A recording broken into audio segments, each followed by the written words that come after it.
Good morning. It is Wednesday, May 13th. Almost 37 years ago, I was ordained a priest for the Diocese of Gary. But 2 years before that event, 39 years ago today, something horrendous happened while I was in major seminary, and it really shook me. I remember being at an ordination for some of the men who were being ordained a couple of years ahead of me in Chicago. We were in the chapel at St. Mary of the Lake Seminary, and there were protesters outside of the chapel. There were protesters for women priests and other kinds of things who were protesting against Cardinal Cody. And I can remember right after the homily, right before the ordination service itself, somebody came into the sanctuary and whispered something to Cardinal Cody. All I could think is that there was really bad trouble brewing outside.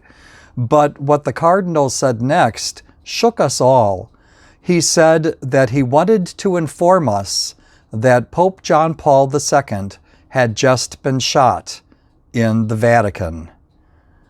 You could well imagine what happened after that. There was this deathly silence. You could hear people sobbing. We didn't know at that point in time whether the Pope was going to live or die. We had no news at all except for the fact that he had been shot as he was coming to the square in the Pope-mobile. Later, of course, we would learn that after surgery, touch-and-go surgery at that he was going to survive. He never fully recovered from the wounds from that assassination attempt, but he did something that was so utterly spectacular. He forgave the person who tried to assassinate him. Not only did he forgive the person who tried to assassinate him, he went to visit him in the prison.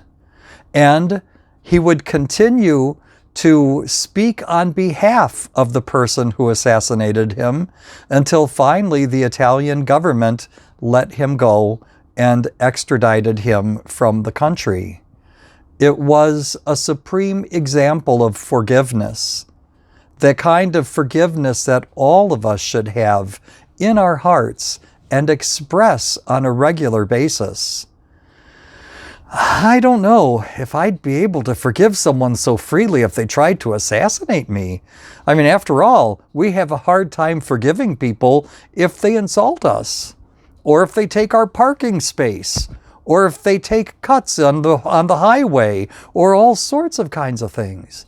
We're not a people of forgiveness by and large. That is what our faith calls us to do. Think about it today. And you might even want to ask yourself, are there people in your lives that you are harboring grudges against, that you are refusing to forgive? You know what? It does no good for them or for us. Forgive from the heart, and you can begin healing. God bless you this day and every day of your lives.